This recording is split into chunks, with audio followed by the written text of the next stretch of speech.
ഏറ്റവും പ്രധാനമായിട്ടും എക്സാം ഹാളിലേക്ക് എത്തുന്ന ഒരു വിദ്യാർത്ഥി ശ്രദ്ധിക്കേണ്ട കാര്യം എന്താണ്?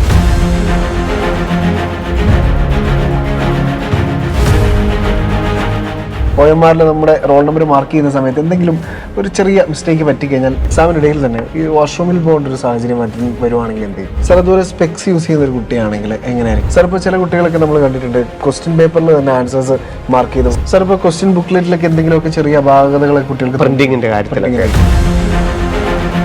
എക്സാം ഷെഡ്യൂൾ അതിനെക്കുറിച്ച് കൃത്യമായ ധാരണ ഉണ്ടാവണം. ഏതെങ്കിലും കാരണവശാൽ നമ്മളുടെ വെരിഫിക്കേഷൻ കംപ്ലീറ്റ് ആയിട്ടില്ലെങ്കിൽ അതെന്താണ് കാരണമെന്ന് പറയുന്നു, നമ്മൾ സൈൻ ചെയ്ത് കൊടുക്കുന്നു. കസ്റ്റമർ അഡ്രസ് ഇടുന്നവരാണെന്നുണ്ടെങ്കിൽ ഫ്രിസ്കിങ്ങിനായിട്ട് ചെക്കിങ്ങിനായിട്ട് കൂടുതൽ സമയം അവർക്ക് വേണ്ടി വരും. ഒരു സീരിയൽ നമ്പർ ഉണ്ട്, അത് വെച്ചിട്ട് നമ്മളെ ഐഡന്റിഫൈ ചെയ്യാനായിട്ട് സാധിക്കും. ഈവൻ റോൾ നമ്പർ തെറ്റിപ്പോയാലും ഒരു കാരണവശാലും ഹാൻഡ് കർച്ചീഫ് അകത്തോട്ട് കയറ്റില്ല, ടിഷ്യൂ പേപ്പർ ഒന്നും അകത്തോട്ട് കയറ്റില്ല.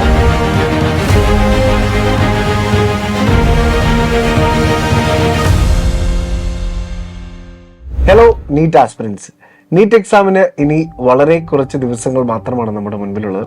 അപ്പോൾ തീർച്ചയായിട്ടും എല്ലാവരുടെയും മനസ്സിൽ ഒരു ചോദ്യമുണ്ട്, എക്സാം എങ്ങനെയായിരിക്കും അല്ലെങ്കിൽ എക്സാം ഹാളിൽ എങ്ങനെയായിരിക്കും കാര്യങ്ങളൊക്കെ സംഭവിക്കുക എന്നുള്ളത്. അപ്പോൾ തീർച്ചയായിട്ടും നിങ്ങളുടെ എക്സാം ഹാളിലേക്ക് എത്തുമ്പോഴുള്ള അല്ലെങ്കിൽ എക്സാം ഹാളിലെ ടെൻഷനൊക്കെ കംപ്ലീറ്റ്ലി അവോയ്ഡ് ചെയ്യാൻ വേണ്ടിയിട്ട് ഇന്ന് ശിവൻ സാറ് എക്സാം ഹാളിൽ ശ്രദ്ധിക്കേണ്ട പ്രധാന കാര്യങ്ങൾ, അല്ലെങ്കിൽ എക്സാം ഹാളിൽ നിങ്ങൾ വളരെ കൂളായിട്ട് എങ്ങനെ എക്സാം എഴുതി തിരികെ വീട്ടിലേക്ക് എത്താമെന്നുള്ള കാര്യങ്ങളൊക്കെ വളരെ ഡീറ്റെയിൽഡ് ആയിട്ട് പറഞ്ഞു തരാൻ പോവുകയാണ്. അപ്പോൾ തീർച്ചയായിട്ടും നീറ്റ് എക്സാം എഴുതാൻ പോകുന്ന എല്ലാ വിദ്യാർത്ഥികളും ഈ വീഡിയോ കണ്ടിരിക്കണം. അപ്പോൾ സാർ, ഏറ്റവും പ്രധാനമായിട്ടും എക്സാം ഹാളിലേക്ക് എത്തുന്ന ഒരു വിദ്യാർത്ഥി ശ്രദ്ധിക്കേണ്ട കാര്യം എന്താണ്? എക്സാം ടൈം ഷെഡ്യൂളിൽ എത്തേണ്ട ആ എക്സാം ഷെഡ്യൂൾ അതിനെക്കുറിച്ച് കൃത്യമായ ധാരണ ഉണ്ടാവണം. കാരണം 1:30ക്ക് ഗേറ്റ് ക്ലോസ് ചെയ്യും. അപ്പോൾ അതിന് മുമ്പ് ധാരാളം എത്തണം നമ്മൾ. കാരണം 11:30ക്ക് ഗേറ്റ് ഓപ്പൺ ചെയ്യുന്നുണ്ട്. അഡ്രസ്സ് നമുക്ക് 26-ാം തീയതി തന്നെ, ഏപ്രിൽ 26-ാം തീയതി തന്നെ അഡ്മിറ്റ് കാർഡ് നമ്മുടെ കയ്യിലുണ്ട്. അപ്പം സ്കൂൾ ഏതാണ്, ആ സ്കൂളിൻ്റെ ലൊക്കേഷൻ ഏതാണ്, നമുക്ക് എത്ര ദൂരം സഞ്ചരിക്കണം എന്നൊക്കെ കൃത്യമായിട്ട് നമുക്ക് അറിയാനായിട്ട് പറ്റും. അപ്പം അത് കണക്കാക്കി ഒരു 11:30 കൂടി തന്നെ അവിടെ എത്തണം. ബിഫോർ 1:30 നിർബന്ധമായിട്ട് എക്സാം ഹാളിൽ കയറിയിരിക്കണം. സാർ, അതുപോലെ തന്നെ എക്സാം ഹാളിലേക്ക് എത്തുന്നതിന് മുൻപ് കയ്യിൽ കരുതേണ്ട ഒരു സംഭവമല്ലേ നമ്മുടെ അഡ്മിറ്റ് കാർഡ് എന്ന് പറയുന്നത്? തീർച്ചയായിട്ടും എനിക്ക് ചോദിക്കുമെന്നറിയാം. കാരണം ടൈമിനേക്കാളും പ്രധാനമല്ലേ, അഡ്മിറ്റ് കാർഡ് ഇല്ലാതെ നമുക്ക് ചെന്നിട്ട് കാര്യമില്ലല്ലോ. തീർച്ചയായിട്ടും 2 പേജ് അഡ്മിറ്റ് കാർഡ്, അതിനകത്ത് ഫോട്ടോ ഒട്ടിക്കുന്നു, 2 പാസ്പോർട്ട് സൈസ് ഫോട്ടോഗ്രാഫ്, ഒരു post card size photograph, left thumb impression, ഇത്രയുമാണ് അഡ്മിറ്റ് കാർഡ് വേണ്ടത്. പിന്നെ വാലിഡ് ID പ്രൂഫ്, ആധാറോ പാസ്പോർട്ട് അല്ലെങ്കിൽ +2 hall ticket, pan card, photo ID ആയിട്ടുള്ള ഏതെങ്കിലും ഒരു ഒറിജിനൽ ആയിട്ട് നമ്മൾ ഉണ്ടാവണം. പിന്നെ വാട്ടർ ബോട്ടിൽ, PWD ഒക്കെ ആണെങ്കിൽ അതിൻ്റെ സർട്ടിഫിക്കറ്റുകൾ, അതൊക്കെ നമ്മുടെ കയ്യിൽ ഉണ്ടാവണമെന്ന് മാത്രം. നോർമലി ഇതൊക്കെ നമ്മൾ നേരത്തെ തന്നെ തയ്യാറാക്കി വെക്കുകയും ചെയ്യണം. എക്സാമിൻ്റെ അന്നല്ല, 26-ന് വന്നു കഴിഞ്ഞാൽ തന്നെ ഇതൊക്കെ റെഡിയാക്കി വെക്കണമെന്ന് മാത്രം. സാർ, ഇപ്പോൾ ഇൻ കേസ് സാർ പറഞ്ഞ പോലെ 2 ഫോട്ടോഗ്രാഫിൽ ഏതെങ്കിലും ഒരു ഫോട്ടോഗ്രാഫ് മറന്നുപോയാൽ എന്ത് സംഭവിക്കും? അവിടെ ഫോട്ടോ എടുക്കാൻ ഫോട്ടോഗ്രാഫർ ഉണ്ട്. അല്ലെങ്കിൽ നമുക്കിപ്പോൾ അറിയാമല്ലോ, ഇപ്പം സൺഡേ ആണെന്നുണ്ടെങ്കിൽ പോലും നമുക്ക് ധാരാളം സമയമുണ്ട്. ഇപ്പോൾ 11:30ക്കൊക്കെ എക്സാം ഹാളിൽ എത്തിക്കഴിഞ്ഞ് കഴിഞ്ഞാൽ തീർച്ചയായിട്ടും നമുക്കിനി എവിടെയെങ്കിലും ഒന്ന് പോയി എടുക്കണമെങ്കിൽ തന്നെ നമുക്ക് ധാരാളം സമയമുണ്ട്. അല്ലെങ്കിൽ ഫോട്ടോഗ്രാഫർമാർ NTA അറേഞ്ച് ചെയ്തിട്ടുണ്ടാവും. അതുകൊണ്ട് അതൊരു വലിയൊരു ഇഷ്യൂ അല്ല. പക്ഷേ അത് കൂളായിട്ട് എക്സാം എഴുതുക എന്നുള്ളത് നമ്മുടെ ഉത്തരവാദിത്തമല്ലേ. തീർച്ചയായിട്ടും 26-ാം തീയതി തന്നെ അതൊക്കെ നമ്മൾ പേസ്റ്റ് ചെയ്ത് എല്ലാം കൊണ്ടുപോകേണ്ട കാര്യങ്ങളെല്ലാം നമ്മൾ സെറ്റ് ചെയ്ത് വെക്കണം. കൂട്ടുകാരോടും ചോദിച്ച് അവർ തമ്മിൽ കമ്മ്യൂണിക്കേറ്റ് ചെയ്യുമ്പോഴും ഇന്നതൊക്കെ എടുത്തു വെച്ചോ എന്നുള്ളതിനകത്ത് ഏറ്റവും പ്രധാനപ്പെട്ട തന്നെയാണ് 2 ചെറിയ ഫോട്ടോഗ്രാഫും ഒരു പോസ്റ്റ് കാർഡ് സൈസ് ഫോട്ടോഗ്രാഫും വാലിഡ് ID പ്രൂഫും നേരത്തെ തന്നെ തയ്യാറാക്കി വെക്കാം. സാർ, അതുപോലെ നമ്മുടെ പേരും ഡേറ്റും അതൊക്കെ പ്രാധാന്യമേ ഇല്ല. ഇപ്പം ലൈവ് ഫോട്ടോഗ്രാഫിന്റെയും ബയോമെട്രിക് അനുസരിച്ച് ഉദയയുടെ ഡേറ്റ തന്നെ അവർ നേരിട്ട് ആക്സസ് ചെയ്യുന്ന സമയമല്ലേ. അപ്പം ഫോട്ടോ റീസെന്റ് ആണോ എന്ന് അറിയാനായിട്ട് പേരിന്റെയും ഡേറ്റിന്റെയും ഒന്നും ആവശ്യമില്ല. ഇനി ഉണ്ടെങ്കിലും അതൊന്നും കുഴപ്പമില്ല, ആളെ ഐഡന്റിഫൈ ചെയ്യുക എന്നുള്ളത് മാത്രമേ ഉള്ളൂ. സാർ, അപ്പോൾ 1:30ക്ക് നമ്മൾ എക്സാം ഹാളിലേക്ക് പ്രവേശിക്കണമെങ്കിൽ അറൗണ്ട് 1:30 ക്ലോസിംഗ് ടൈം ആണ്. നമുക്ക് അതിന് മുമ്പ് തന്നെ ഏതാണ്ട് ഒരു 12 മണിയൊക്കെ കഴിയുമ്പോൾ തന്നെ അവർ ഓരോരുത്തരായിട്ട് കയറ്റി ബയോമെട്രിക് ഒക്കെ വെരിഫൈ ചെയ്ത്, ഐറിസ് ഒക്കെ വെരിഫൈ ചെയ്ത്, നമ്മുടെ അഡ്മിറ്റ് കാർഡും ആധാർ കാർഡും ഒക്കെ വെരിഫൈ ചെയ്ത് കയറ്റിക്കൊണ്ടേയിരിക്കും. 1:30ക്ക് ഫുൾ ക്ലോസ് ആവും. നമ്മളൊരു 1:20 ആകുമ്പോൾ 1:15 ആകുമ്പോൾ തന്നെ നമ്മുടെ അസൈൻ ചെയ്തിരിക്കുന്ന റൂമിൽ, നമ്മുടെ അസൈൻ ചെയ്തിരിക്കുന്ന റോൾ നമ്പറിൽ തന്നെ നമ്മൾ ഇരിക്കും. അതിന് മുമ്പായിട്ട് തന്നെ നമുക്ക് ഇരിക്കാം. അപ്പോൾ ചില കുട്ടികളൊക്കെ കഴിഞ്ഞ കുറച്ച് വർഷങ്ങളിൽ പറഞ്ഞു കേട്ടിട്ടുണ്ട്, ബയോമെട്രിക്കിന്റെ സമയത്ത് ഈ പ്രായമല്ലേ 17-18 വയസ്സാകുമ്പോഴത്തേക്കും ചിലപ്പം ഇവരുടെ തമ്പൊക്കെ അല്ലെങ്കിൽ ഏതെങ്കിലും വിരലിൻ്റെ ഒക്കെ തൊലിയൊക്കെ പോകുന്നതുകൊണ്ട് ചിലപ്പോൾ ബയോമെട്രിക് വെരിഫൈ ചെയ്യാതിരുന്നേക്കാം. ഇനി അതല്ലെങ്കിൽ ആധാർ തന്നെ അപ്ഡേറ്റ് ആകാതിരുന്നേക്കാം. അതൊന്നും കുഴപ്പമില്ല. നമുക്കിപ്പം ഇൻ കേസ് നമ്മുടേത് വെരിഫൈ ആയില്ല എന്നുണ്ടെങ്കിൽ നമ്മുടെ അഡ്മിറ്റ് കാർഡിന് 5 പേജ് ഉണ്ട്. ഈ 5ാമത്തെ പേജ് എന്ന് പറയുന്ന അഫിഡേവിറ്റ് ആണ്. ഏതെങ്കിലും കാരണവശാൽ നമ്മളുടെ വെരിഫിക്കേഷൻ കംപ്ലീറ്റ് ആയിട്ടില്ലെങ്കിൽ അതെന്താണ് കാരണമെന്ന് പറയുന്നു, നമ്മൾ സൈൻ ചെയ്ത് കൊടുക്കുന്നു, ആ ചീഫ് എക്സാമിനർ വന്ന് സൈൻ ചെയ്യുന്നു, നമ്മൾ അകത്ത് പ്രവേശിക്കുന്നു. ഒരല്പം താമസം വന്നേക്കാം. അതിനൊന്നും യാതൊരു, കാരണം 2 മണിക്ക് എക്സാം തുടങ്ങുന്നുള്ളൂ, നോ പ്രോബ്ലം. ഏതെങ്കിലും കാരണവശാൽ ബയോമെട്രിക് വെരിഫൈ ചെയ്യുന്നില്ല എന്നുണ്ടെങ്കിൽ അഫിഡേവിറ്റ് സൈൻ ചെയ്യുക. അഫിഡേവിറ്റ് നിങ്ങൾ തന്നെ സൈൻ ചെയ്യേണ്ടത്, വേറെ ഗസറ്റഡ് ഓഫീസറൊന്നും അല്ല സൈൻ ചെയ്യേണ്ടത്. അഡ്മിറ്റ് കാർഡിൻ്റെ കൂടെയുള്ള ആ പേജ് നിങ്ങൾ കൈ കരുതിയാൽ മതി. ഇനി ഇതില്ലെങ്കിലും അത് എക്സാം സെൻറ്ററിൽ ഉണ്ട് അഫിഡേവിറ്റ്, അത് നിങ്ങൾ സൈൻ ചെയ്ത് കൊടുത്തിട്ട് നിങ്ങൾക്ക് 1:45 കൂടിയെങ്കിലും, ഇനി ഏറ്റവും ലേറ്റസ്റ്റ് താമസിച്ച് കഴിഞ്ഞാൽ പോലും നിങ്ങൾക്ക് നിങ്ങളുടെ റൂമിലോട്ട് എത്തും. അതൊന്നും ബയോമെട്രിക്കിനെ കുറിച്ചൊന്നും നിങ്ങൾ പേടിക്കേണ്ടതായിട്ടില്ല. അത് കഴിഞ്ഞിട്ടാണ് ഐറിസ് ഫോട്ടോ എടുക്കുന്നത്. ഐറിസ് വെച്ചിട്ട് അവർ സ്കാൻ ചെയ്യും. അത് കഴിഞ്ഞിട്ട് നിങ്ങളെ എക്സാം ഹാളിലോട്ട് എത്തിക്കുകയും ചെയ്യും. അപ്പോൾ ഒരു ബാക്കിയുള്ളവർ കയറി പോകുമ്പോൾ ചിലപ്പോൾ അവർ 1 മണിക്ക് കയറിപ്പോവും, നമ്മൾ 1:15 കയറി പോകാൻ എന്നുള്ളത് മാത്രമേ ഉള്ളൂ. അതിന് യാതൊരു കുഴപ്പമില്ല. സാർ, അതുപോലെ ആഹാരത്തിൻ്റെ കാര്യം, ഇപ്പോൾ 11 മണിയോടുകൂടിയൊക്കെ ചില കുട്ടികളൊക്കെ എക്സാം ഹാളിലേക്ക് കയറി കഴിഞ്ഞാൽ പിന്നെ ഭക്ഷണം കഴിക്കുമ്പോൾ 5 മണിയാവും. 5 മണി കഴിഞ്ഞിട്ടേ പറ്റും. അപ്പോൾ ഒരു ഫുഡ് ഇൻടേക്ക് ചെയ്യേണ്ടത് രീതി എങ്ങനെയായിരിക്കും? നമുക്ക് വീട്ടിൽ നിന്ന് കൊണ്ടുവരുന്ന ആഹാരം കഴിവതും നമുക്ക് ഹോട്ടൽ ഭക്ഷണമൊക്കെ ഒഴിവാക്കിയിട്ട് വീട്ടിൽ നിന്ന് കൊണ്ടുവരുന്ന ചെറിയ ഭക്ഷണങ്ങൾ എന്തെങ്കിലും നമ്മൾ കഴിച്ചിടണം. അതൊരു നമ്മുടെ ഈ ഒരു 10:30 ആയിരിക്കും നോർമലി എല്ലാവരും എക്സാം ഹാളിലുണ്ട് ആ പരിസരത്ത് എത്തുന്നത്, സ്കൂളുകളൊക്കെ ആയിരിക്കുമല്ലോ. അപ്പോൾ അവിടെ കൈ കഴുകാനും വാഷ്റൂം ഉപയോഗിക്കാനും ഒക്കെ ഉള്ള സൗകര്യങ്ങളുണ്ടാവും. അപ്പോൾ അതിനടുത്ത് നമ്മൾ വീട്ടിൽ നിന്ന് കൊണ്ടുവന്നിരിക്കുന്ന ഭക്ഷണം ചെറുതായിട്ട് വളരെ ലഘുവായിട്ടുള്ളത് നമ്മൾ കഴിക്കുക. പിന്നെ നമുക്കറിയാം ഒരു 11:30 നമ്മൾ അകത്ത് കയറി കഴിഞ്ഞാൽ നമുക്ക് ഈ വെള്ളം കുടിക്കാനുള്ള സൗകര്യം മാത്രമേ ഉള്ളൂ. 5 മണി കഴിഞ്ഞിട്ട് മാത്രമേ നമ്മൾ പിന്നെ നമുക്ക് വെളിയിലോട്ട് വരാനായിട്ടുള്ള സൗകര്യം ഉണ്ടാവുള്ളൂ. അപ്പോൾ അതിന് പറ്റിയ ഹെൽത്തി ആയിട്ടുള്ള ആഹാരം നിങ്ങൾ കയ്യിൽ കരുതണം. അത് കഴിക്കുകയും ചെയ്യണം. കഴിച്ചിട്ട് മാത്രമേ നിങ്ങൾ എക്സാം ഹാളിലോട്ട് പ്രവേശിക്കാവുള്ളൂ. പിന്നെ ഡയബറ്റിക് പേഷ്യൻ്റ് ആണെങ്കിൽ ഏത്തപ്പഴോ ഓറഞ്ചോ അങ്ങനെയുള്ള നിങ്ങൾക്ക് അനുവാദം കിട്ടും. നിങ്ങൾ ഓൾറെഡി നീറ്റിൻ്റെ ആപ്ലിക്കേഷൻ ഡയബറ്റിക് പേഷ്യൻ്റ് വെക്കുകയും അതിനുള്ള സർട്ടിഫിക്കറ്റ് നിങ്ങൾക്ക് ഉണ്ടെന്നുണ്ടെങ്കിൽ അതിനുള്ള പ്രൊവിഷൻ നിങ്ങൾക്ക് അനുവാദം തരികയും ചെയ്യും. അതിന് നിങ്ങൾ 11 മണിയോടുകൂടി എക്സാം ഹാളിൽ റിപ്പോർട്ട് ചെയ്താൽ മതിയാകും. സാർ, അപ്പോൾ ഡ്രസ് കോഡിനെ കുറിച്ച് 1-2 സംശയം കൂടെ നിലനിൽക്കുന്നുണ്ട്. അതായത് നമ്മുടെ കസ്റ്റമറി ഡ്രസ് കോഡ് എങ്ങനെയാണ്, അതുപോലെ ഡ്രസ് കോഡുമായി ബന്ധപ്പെട്ട് കുറേ അധികം കാര്യങ്ങൾ കുട്ടികളിൽ ചെറിയൊരു ഭീതി ഉണർത്തുന്നുണ്ടോ എന്നുള്ള കാര്യങ്ങൾ ഇല്ല. കാരണം ഓൾറെഡി നമ്മുടെ വിദ്യാർത്ഥികൾ ഭൂരിഭാഗം പേരും JEE-മെയിനും കേരള എഞ്ചിനീയറിംഗും ഒക്കെ കേരള B.Pharm ഒക്കെ എഴുതി കഴിഞ്ഞിരിക്കുന്നു. അവർക്ക് കൃത്യമായിട്ട് ഇപ്പം അറിയാം. പിന്നെ ഈ ചൂടുകാലത്ത് കോട്ടൺ വസ്ത്രമൊക്കെ ധരിച്ചു പോവുക എന്ന് മാത്രം. വലിയ സ്ലോഗൻ ആയിട്ടുള്ള വലിയ പ്രിന്റിംഗ് ആയിട്ടുള്ള ഒന്നും കരുതാതിരുന്നാൽ മതി. മെറ്റലായിട്ടുള്ള പാർട്സുകളെല്ലാം, ആഭരണങ്ങളാണെങ്കിലും വാച്ചാണെങ്കിലും പേഴ്സാണെങ്കിലും മെറ്റൽ ക്ലിപ്പുകളാണെങ്കിലും സ്ലൈഡ് ആണെങ്കിലും ഒക്കെ അതൊക്കെ ഒഴിവാക്കുക. ആഭരണങ്ങൾ, തകിടുകൾ, ഏലസുകൾ, കൊന്ത അങ്ങനെയുള്ളതൊക്കെ ഒഴിവാക്കുക. ചരടുകളൊക്കെ ഒഴിവാക്കുക. ക്ലീനായിട്ട് നമ്മളല്ലേ നമ്മുടെ ഏറ്റവും ആഗ്രഹിച്ച് പഠിച്ച് ഹാർഡ് വർക്കൊക്കെ ചെയ്തു വന്നല്ലേ. അപ്പം നമ്മളെ സൂക്ഷിച്ച് എക്സാം ഹാളിലോട്ട് എത്തിക്കേണ്ടത്. അപ്പം അതിന് പറ്റിയ ഈ ചൂടുകാലത്ത് പറ്റിയ നല്ലൊരു സിമ്പിൾ ഒരു ഡ്രസ്സ് ധരിച്ച് സാധാരണ ചപ്പലൊക്കെ ഇട്ട് എക്സാമിന് പോവുക. കൂടുതൽ ഡ്രസ്സിനെ കുറിച്ചൊന്നുള്ളൊരു ആങ്സൈറ്റി ഒന്നും വേണ്ട. പക്ഷേ ഫുൾ സ്ലീവ് ആകരുത്, അത് അവർക്ക് നിർബന്ധമുണ്ട്. ഹാഫ് സ്ലീവ് ആയിരിക്കണമെന്ന് മാത്രമേ ഉള്ളൂ. ജീൻസോ ടോപ്പോ നോർമലി സിബൊക്കെ ഉള്ളതാണെന്ന് യാതൊരു കുഴപ്പമില്ല. മെറ്റൽ ഹുക്കുകൾ അങ്ങനെയുള്ളതിനൊന്നും കുഴപ്പമില്ല. പല്ലിൽ കമ്പിയിട്ട് അങ്ങനെയുള്ളതൊന്നും കുഴപ്പമില്ല. നോർമൽ ഒരു ഡീസൻ്റ് ആയിട്ട് തന്നെ നിങ്ങൾക്ക് എക്സാം ഹാളിൽ പ്രവേശിക്കാം. ഡ്രസ് കോഡിനെ കുറിച്ചൊന്നും അമിത ആശങ്കകളൊന്നും വേണ്ട. ഇൻ കേസ് നമുക്ക് അതിന് വേണ്ട ആവശ്യമുള്ള സമയങ്ങളൊക്കെ അതാണ് നമുക്കൊരു 11-11:30 നിങ്ങൾ അവിടെ എത്തണം എന്ന് പറയുന്നത്. കാരണം നമ്മളിപ്പം തട്ടമിട്ട് പരീക്ഷ എഴുതുന്നവരാണ്, കസ്റ്റമറി ഡ്രസ്സ് ഇടുന്നവരാണെന്നുണ്ടെങ്കിൽ ഫ്രിസ്കിങ്ങിനായിട്ട് ചെക്കിങ്ങിനായിട്ട് കൂടുതൽ സമയം അവർക്ക് വേണ്ടി വരും.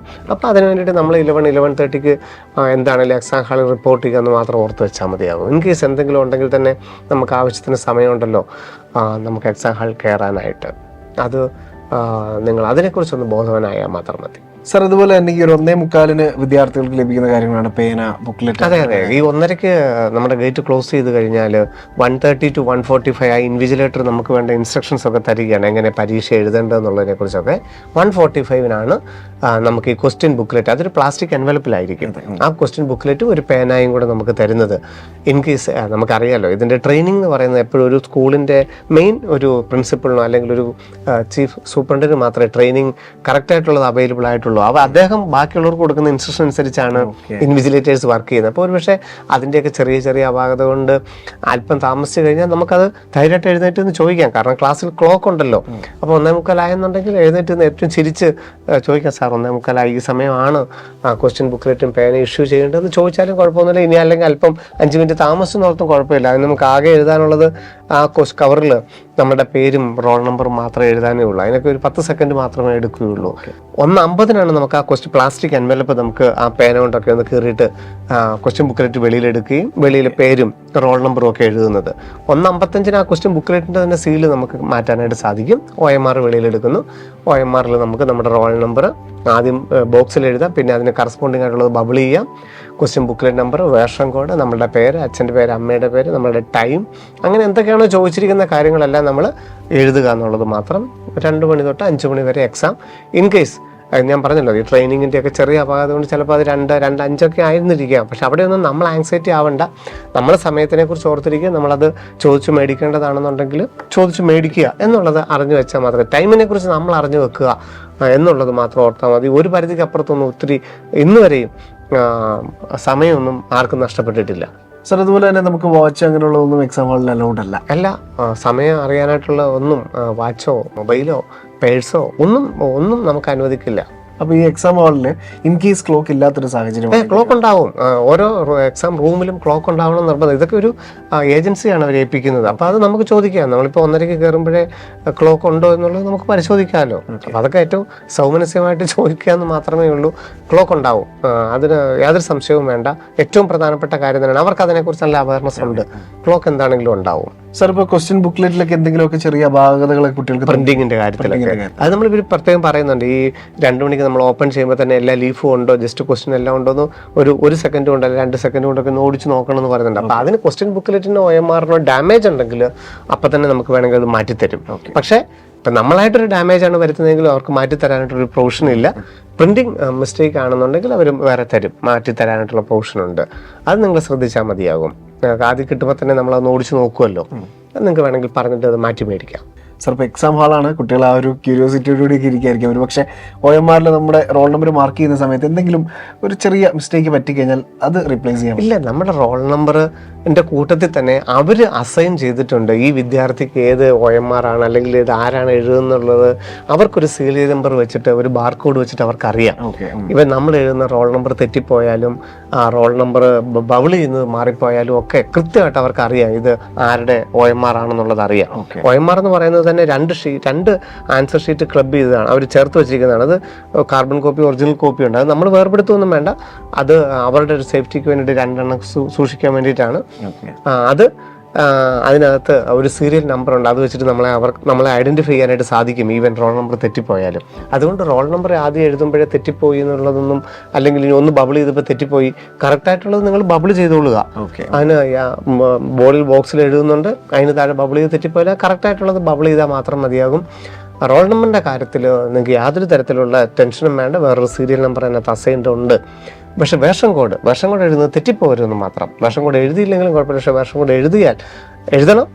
എഴുതുന്നത് തെറ്റിപ്പോകാൻ പാടില്ല എന്നുള്ളത് നിങ്ങൾ ഓർത്ത് വെക്കുക. കാരണം അതിൽ ജസ്റ്റ് ഒരു ബബിൾ ചെയ്യാനുള്ളത് മാത്രമേ ഉള്ളൂ. അതൊന്നും കൂടെ ശ്രദ്ധിച്ച് ചെയ്താൽ മതി. അതൊക്കെ നമ്മളിപ്പോൾ കുട്ടികൾ എത്ര പരീക്ഷ എഴുതി കഴിഞ്ഞതാണ്, അതിനെക്കുറിച്ചൊക്കെ കൃത്യമായിട്ട് അവർക്ക് ധാരണയുണ്ടാവും. സർ, ഇപ്പോൾ ചില കുട്ടികളൊക്കെ നമ്മൾ കണ്ടിട്ടുണ്ട് ക്വസ്റ്റ്യൻ പേപ്പറിൽ തന്നെ ആൻസേഴ്സ് മാർക്ക് ചെയ്ത് സമയം ലാഭിക്കാനായിട്ട് 1 by 1 ക്വസ്റ്റ്യൻ പേപ്പറിൽ തന്നെ ടിക്കറ്റ് ഏറ്റവും ലാസ്റ്റ് ടൈം OMR ചെയ്യുക എന്നൊക്കെയുള്ള. അതുപോലെ തന്നെ സ്കിപ്പ് ചെയ്യുമ്പം അത് ശ്രദ്ധിക്കാതെ തന്നെ OMR ചെയ്തിട്ട് ഒരു 2-3 ക്വസ്റ്റ്യൻ കഴിയുമ്പോഴായിരിക്കും ശ്രദ്ധിക്കുന്നത് മാറിപ്പോയല്ലോ എന്ന്. അതിനൊന്നും യഥാർത്ഥത്തിൽ ഒന്നും ചെയ്യാനായിട്ടാവില്ല. കാരണം അത് മാറ്റിത്തരാനായിട്ടോ അത് വെട്ടി എഴുതാനൊന്നും ഉള്ള പ്രൊവിഷൻ ഇല്ല. അവിടെയൊക്കെ അതാണല്ലോ പരിശീലനം എന്ന് പറയുന്നത്, അതാണല്ലോ പ്രാക്ടീസ് എന്ന് പറയുന്നത്. അത് നമ്മൾ തന്നെ സൂക്ഷിക്കണം. ക്വസ്റ്റ്യൻ പേപ്പറിൽ നമ്മൾ അപ്പം OMRൽ മാർക്ക് ചെയ്ത് പോകുന്നത് തന്നെയാണ് നല്ലത്. കാരണം അവസാനത്തെ സമയത്തോട്ട് നോക്കിക്കഴിഞ്ഞ് കഴിഞ്ഞാൽ നമുക്ക് ഒരെണ്ണം തെറ്റിപ്പോയി നമ്മുടെ എല്ലാം തെറ്റിപ്പോകും. അല്ലെങ്കിൽ ആവശ്യത്തിന് സമയം ഇങ്ങോട്ട് OMRോട്ട് എഴുതാൻ തികഞ്ഞില്ല എന്നുണ്ടെങ്കിലൊക്കെ നമുക്കത് നെഗറ്റീവായിട്ട് വരും. അതുകൊണ്ട് നമ്മൾ ആൻസറിനെ കുറിച്ച് നമ്മൾ കോൺഫിഡൻ്റ് ആണെന്നുണ്ടെങ്കിൽ അപ്പം തന്നെ OMRലോട്ട് ആ ക്വസ്റ്റ്യൻ നമ്പർ ഒന്നും കൂടെ നോക്കണം. എപ്പോഴും OMRൽ മാർക്ക് ചെയ്യാൻ നേരത്ത് നിങ്ങൾ ആൻസർ എടുത്തതിൻ്റെ ക്വസ്റ്റ്യൻ നമ്പറും OMRൻ്റെ ക്വസ്റ്റ്യൻ നമ്പറും നോക്കിയിട്ട് മാത്രമേ നിങ്ങൾ ബബിൾ ചെയ്യാവുള്ളൂ.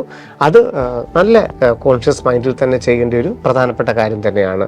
അത് മാറിപ്പോയി കഴിഞ്ഞാൽ വെട്ടി എഴുതാനോ മാറിത്തരാനോ ഒന്നും യാതൊരു തരത്തിലുള്ള നിർവാഹവുമില്ല. സാർ, ഇപ്പോൾ എക്സാം ഹാളിൽ ഇരിക്കുന്ന കുട്ടികൾ നമ്മളിപ്പോൾ അവരോട് പറയുന്നത് ഇതുവരെയുള്ള കുട്ടികളിലൊക്കെ സംഭവിച്ച കുറച്ച് കാര്യങ്ങളൊക്കെയാണ് ശ്രദ്ധിക്കേണ്ട കാര്യം. 1-2 കൂട്ടിപ്പറക്കൊക്കെ ചെറിയ ചെറിയ കാര്യങ്ങളെ കുറിച്ചുള്ള മാത്രമേ ഒരു ഓർമ്മപ്പെടുത്തൽ മാത്രമേ. അതെ, അപ്പോഴേക്കും ഇപ്പോൾ വാട്ടർ ബോട്ടിലൊക്കെ കരുതുന്ന കുട്ടികളാണെങ്കിൽ ഇപ്പോൾ ചിലപ്പോൾ വെള്ളം കുടിക്കുന്ന സമയത്ത് ഓയമാറിൽ വെള്ളം വീഴുന്ന സാഹചര്യം ശ്രദ്ധിക്കണം. കാരണം വാട്ടർ ബോട്ടിലൊക്കെ താഴെ വെക്കണം.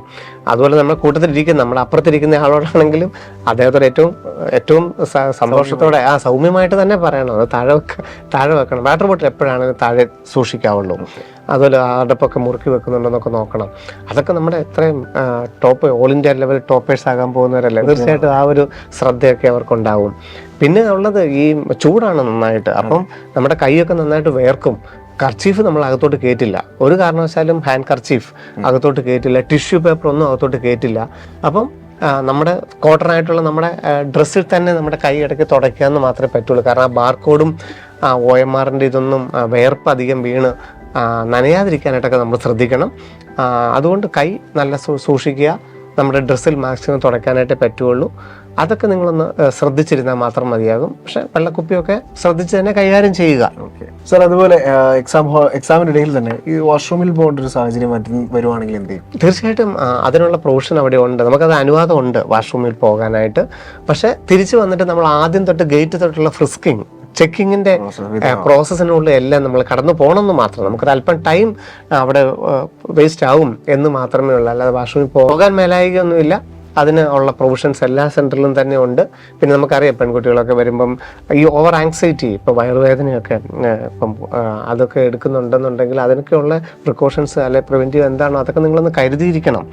കാരണം നമുക്ക് ഈ ആങ്സൈറ്റി കൊണ്ട് വരുന്ന പല മേഖലകളുണ്ടല്ലോ, അതിനെക്കുറിച്ചൊക്കെ ഒന്ന് അവയർനെസ് ആയിട്ടിരിക്കണം. പക്ഷേ വാഷ്റൂം നിങ്ങൾക്ക് ഉപയോഗിക്കേണ്ടതാണെന്നുണ്ടെങ്കിൽ തീർച്ചയായിട്ടും അത് നിങ്ങൾക്ക് സൗകര്യങ്ങളുണ്ടാവും. തിരിച്ചു വരുമ്പം നിങ്ങൾ ആ ഫ്രിസ്കിങ്ങിന് ജസ്റ്റ് ഒരു 5 മിനിറ്റ്സ് നിങ്ങൾക്ക് അവിടെ ചിലവാകുമെന്ന് മാത്രമേ ഉള്ളൂ. അതൊന്നും നിങ്ങളെ നെഗറ്റീവായിട്ട് എടുക്കരുത്. കോൺഷ്യസ് ആയിട്ട് ഇരിക്കുക, എന്താണ് നമുക്ക് ചെയ്യേണ്ടതെന്നുള്ളതിനെ കുറിച്ച് നല്ല കോൺഷ്യസ് മൈൻഡിൽ ഇരുന്നാൽ മതിയാകും.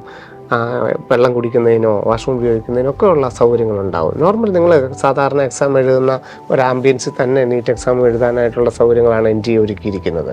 സാർ, അതുപോലെ സ്പെക്സ് യൂസ് ചെയ്യുന്ന ഒരു കുട്ടിയാണെങ്കിൽ എങ്ങനെയായിരിക്കും? റെഗുലറായിട്ട് സ്പെക്സ് ഉപയോഗിക്കുന്നവർക്ക് അത് ചെയ്യാമെന്നുള്ളത് ബുള്ളറ്റിനിൽ തന്നെ പറഞ്ഞിട്ടുണ്ട്. അതിന് പ്രത്യേകിച്ച് നമുക്ക് തെളിവോ ഡോക്ടറുടെ സർട്ടിഫിക്കറ്റോ അല്ലെ ഫോട്ടോയിലോ ആധാറിലോ കണ്ണാടി ഒന്നും കാണിക്കേണ്ട. നിങ്ങൾ റെഗുലറായിട്ട് ഉപയോഗിക്കുന്നതാണെന്നുണ്ടെങ്കിൽ നിങ്ങൾ സ്ഥിരം ഉപയോഗിക്കുന്ന കണ്ണാടി ഉപയോഗിക്കാം. അതിന് വേണ്ടിയിട്ട് പ്രത്യേകിച്ചൊരു പ്രിക്കോഷൻ ഒന്നും എടുക്കേണ്ടതായിട്ടില്ല. നോർമലി നിങ്ങൾക്ക് അത് ഉപയോഗിക്കാം. മെറ്റൽ അറിയാം, കണ്ണാടിയുടെയൊക്കെ ചിലപ്പം കാര്യങ്ങളൊക്കെ മെറ്റൽ പീസ് ആയി അതിനൊന്നും യാതൊരു കുഴപ്പമില്ല. അതൊക്കെ ഫ്രിസ്കിങ്ങിൽ അവർ നോക്കിക്കോളും.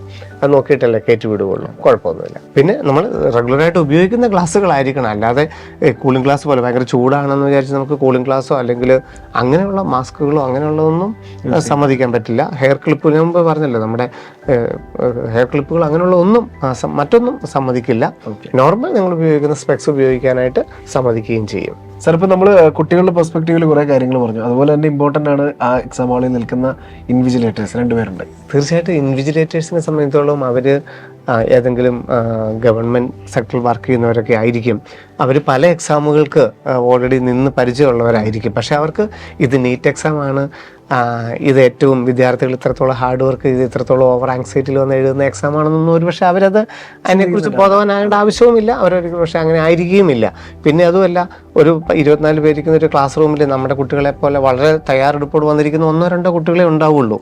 ബാക്കിയുള്ളവർ ഈ പറഞ്ഞ പോലെ തന്നെ അത്ര ശ്രദ്ധയോടുകൂടി തന്നെ ചെയ്യുന്നതായിരിക്കും, ഫസ്റ്റ് ടൈം ആയിരിക്കും.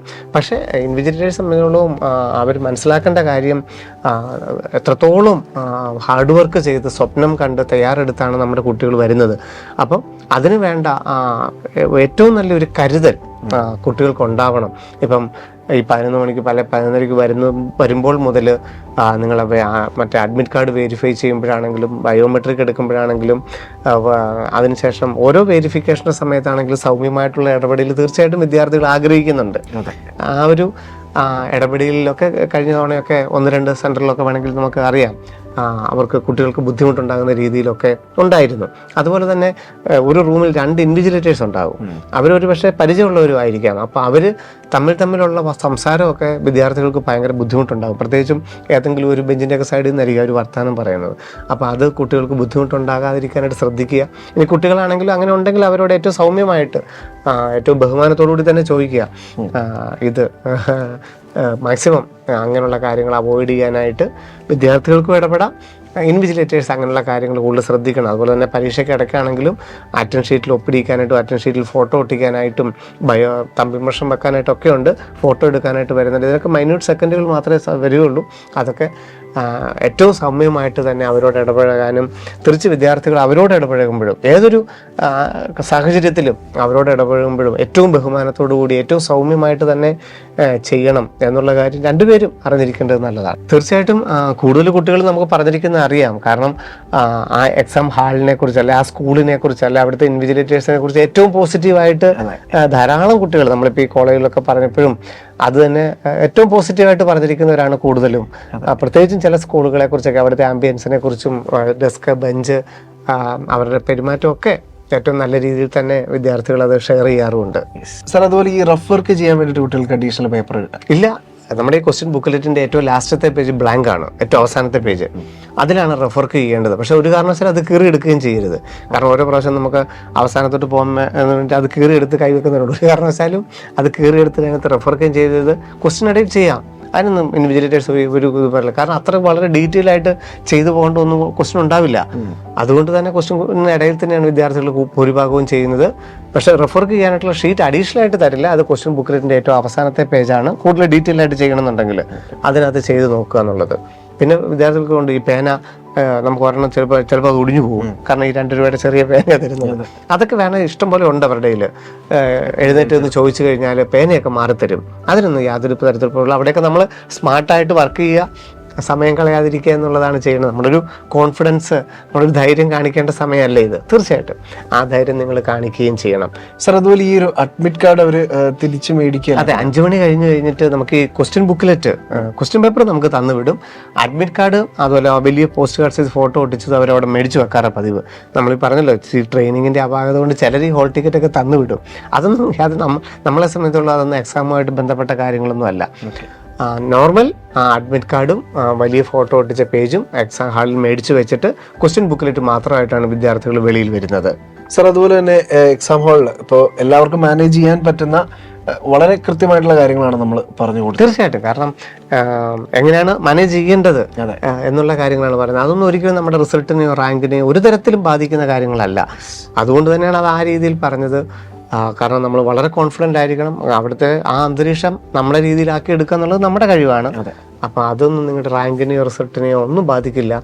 നിങ്ങൾ എപ്പോഴാണോ 2 മണിക്ക് നിങ്ങളുടെ ക്വസ്റ്റ്യൻ ബുക്ക്ലെറ്റ് ഓപ്പൺ ചെയ്തിട്ട് എക്സാം എഴുതാൻ തുടങ്ങുന്നത്, അതുമുതൽ 5 മണി വരെയാണ് നിങ്ങളുടെ കയ്യിലിരിക്കുന്നത്. ആ OMRൽ എന്ത് ബബിൾ ചെയ്തു എന്നുള്ളത് മാത്രമേ നിങ്ങളുടെ റിസൾട്ടുമായിട്ട് ഡിപ്പെൻഡ് ചെയ്യുന്നുള്ളൂ. അതുകൊണ്ട് അത് ഏറ്റവും സ്മാർട്ടായിട്ട് ചെയ്യാനുള്ള അന്തരീക്ഷം നമ്മൾ തന്നെ ക്രിയേറ്റ് ചെയ്യുക എന്നുള്ളതാണ് ചെയ്യേണ്ടത്. അത് അങ്ങനെ തന്നെ ആവുകയും ചെയ്യും. അതിനുള്ള എല്ലാ ഒരുക്കങ്ങളും NTA കൃത്യമായിട്ട് ചെയ്തിട്ടുമുണ്ട്. നമ്മുടെ സ്കൂളുകളല്ലേ, കുഴപ്പങ്ങളൊന്നും ഉണ്ടാവില്ല. സാർ ഇനി ഒരു സംശയം, നിർഭാഗ്യവശാൽ ഇപ്പോൾ ചില സെന്ററുകളിൽ ഇപ്പോൾ കറണ്ട് പോകുന്ന ഒരു സാഹചര്യം വരികയാണ്, അല്ലെങ്കിൽ കറണ്ട് പോയിട്ടുണ്ടെങ്കിൽ ജനറേറ്റർ വേണം നിർബന്ധമുണ്ട്.